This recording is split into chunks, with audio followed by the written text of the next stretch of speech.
Yeah, first of all, just really thankful to my Lord and Savior Jesus Christ for what I get to do with these guys. Really, senior night, man, senior day is like it. You just, as a coach, I'm like extra nervous, extra concerned, because you just want them to have a good experience the last time they leave the floor, and yeah, I'm hurt for them, regardless of record or any of those type of things. Just, this is the last time they're gonna play on this floor, and you just want them to have a good feeling when they walked off of it, and that just sucks, right? And so credit to Iowa State, they did a great job. They turned us over 17 times. That resulted in 22 points. And they were live turnovers, right? Like there's no defense for live ball turnovers, and then we were 2 for 21 from three, and I have to look at it. I don't think we took too many bad ones. The one that B shot in the first half, just so y'all know, the air ball from about 35 feet, I told him to shoot it. He was dribbling up, and I said shoot it, and so that was on me.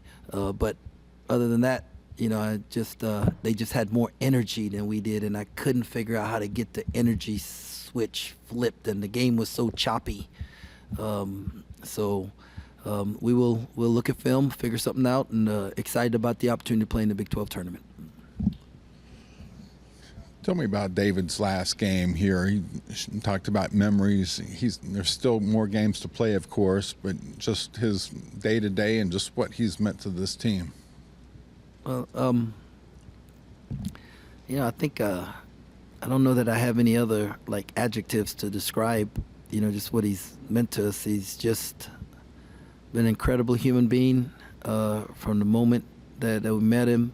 He has a big heart and a very kind spirit. He has a beautiful family that love him, brothers that support him, parents that are just incredible. And Mom sends me messages, just of encouragement all the time, and you see why he's the way he is because of the family that he has around him and the support system, and the fact that he chose to stay with us for 3 years in a day and age where people are moving around a lot, and there was probably some better NIL opportunities out there for him, but he wanted to be here with this coaching staff and in this community, and so just extremely thankful for that, and then as a player, his consistency that he's played with, and the effort that he's given, and there's no task that's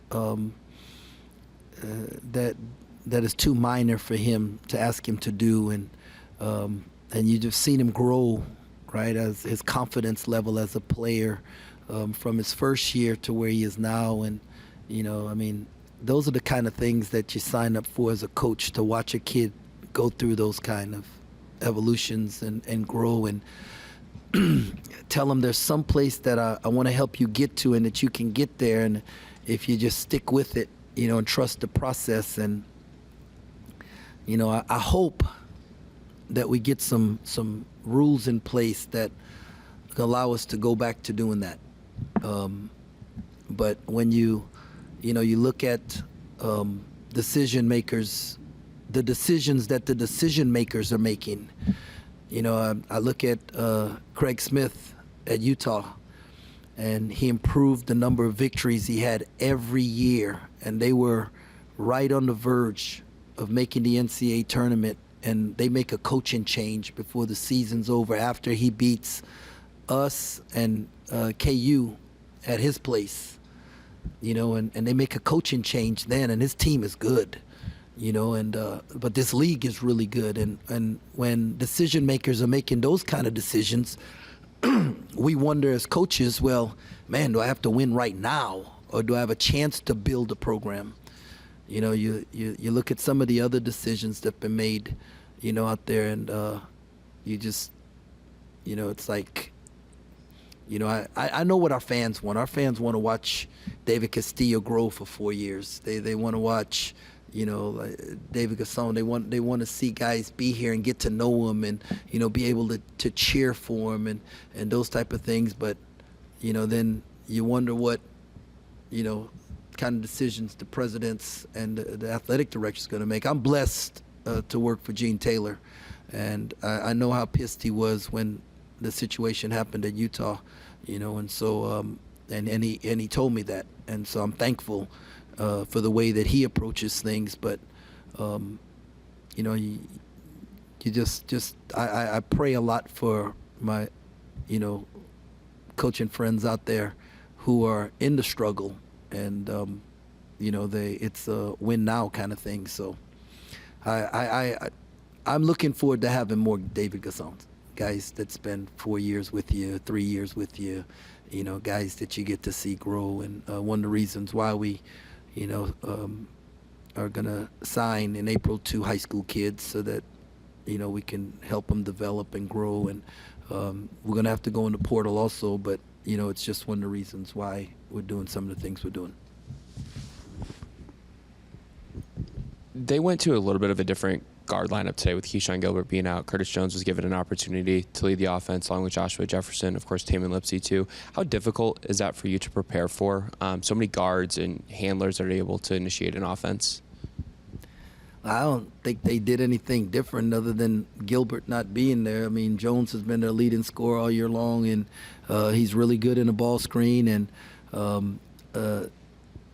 was surprised he didn't start, but I understand, like, it has probably kept him in his comfort zone of what they wanted to do. And I mean, he comes off the bench and scores 24 points, and it's the reason why I voted him, sixth man of the year, and on the all-conference team also, but yeah, no, it's just they're just hard to guard. But it wasn't guarding them in the half court, right? It's the live ball turnovers, right? That you can't set your defense.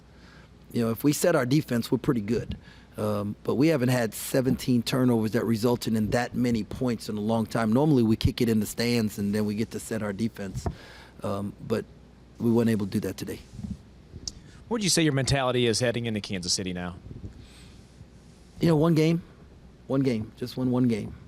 That's in tournaments, man. It's the hardest game to win is the first one, because everybody has new life and everybody has hope. And so, like, we just got to lock in, figure out who we're going to play, and lock in on that one game. You win that one game, and then, like, you can go on from there. But you gotta win the first one. And so that's kind of all we're talking to the guys about.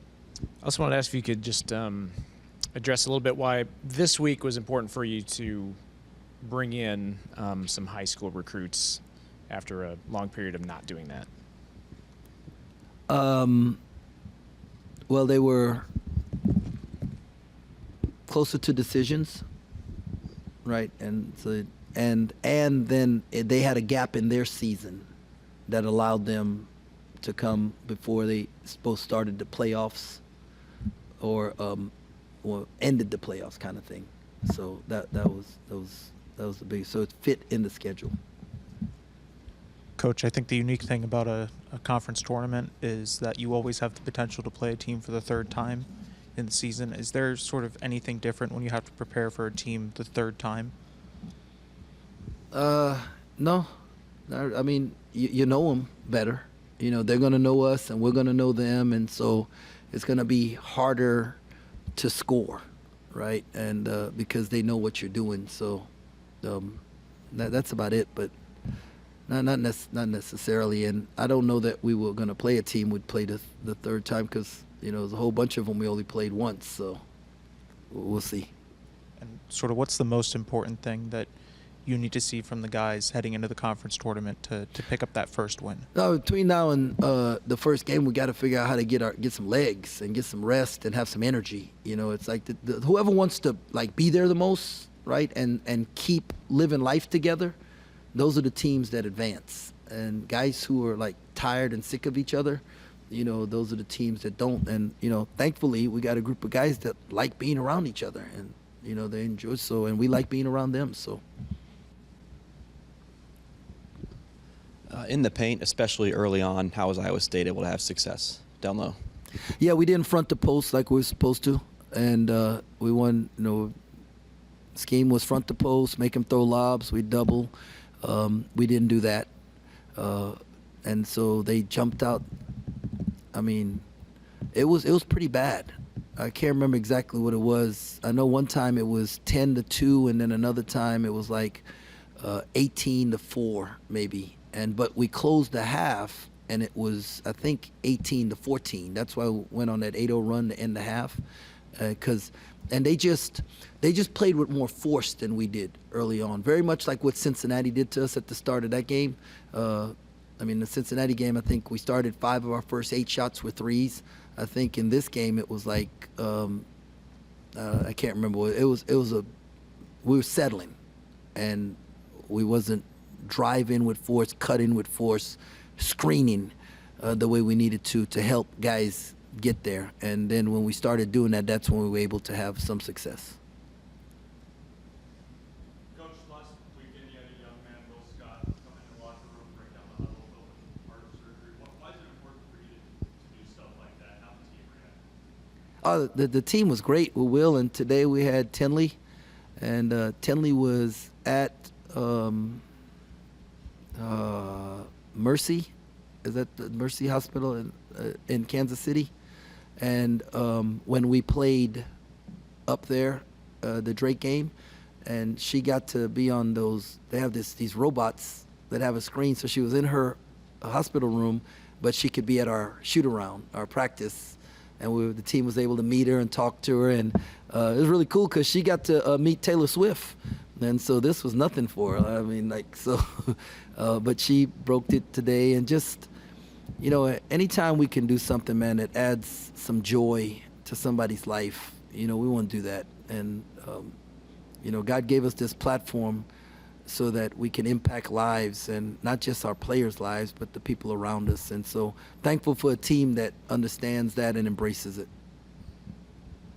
Coach, when you see a guy like David stay for 3 years and, a guy like Max says that he wants to return if he's able to, what does that mean to you? And I know you've talked about it, but when you have guys who want to stay in this era, how important is that for you? Yeah, no, man, we have an incredible environment and culture. I know people throw that culture word out, but it's just how we live our life, right? Like, how our staff interacts with each other, and how our families, do family dinners together, and how our guys are at our homes, and how much we pour into them as far as being men.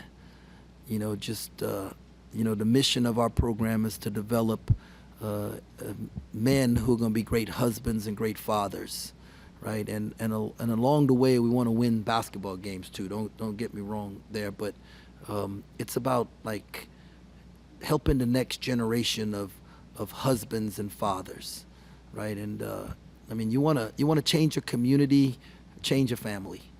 That's how it happens, like one household at a time, and I think that's what we're doing. And so I know that Max loves his time here, and some of it is the basketball, but I think a majority of it is how we live life together and how he's loved by our staff. David Castillo 0 for 3 from 3, but they were good looks, and it seems like this year the shot just hasn't found its form. Is that just a cyclical nature of shooting a basketball that sort of it's not going in, or is there something with his shot that needs to be it's a growing process. I don't know if y'all remember, we played when I was at Baylor. We played K-State at Baylor. Michael Beasley scored 44 points. Billy Walker scored 31. The rest of the team scored 11, right? And we won the game. But Jacob Pullen was like 0 for whatever. Like every time he shot the ball, like it was like, man, that thing you have a chance to go in, right? It was just one of the and then he ends up being, one of the greatest players to ever put on this uniform. You know why? Because as a freshman, he was willing to go 0-4 in a big game like that, right? And then what David's doing is he's in the gym 3 times a day working on his game, right? And he's in the weight room and he's getting stronger. And, man, he sat down and he guarded Curtis Jones a couple times today where Curtis couldn't get by him, and all those things, right, are going to pay off as we can move forward. And you're gonna be asking me questions about him being 7 for 7 from 3 with 11 assists and 1 turnover, and how is this able to happen? Well, you know why? Because he was willing to go 0 for 3 tonight and then come back tomorrow and give us his very best.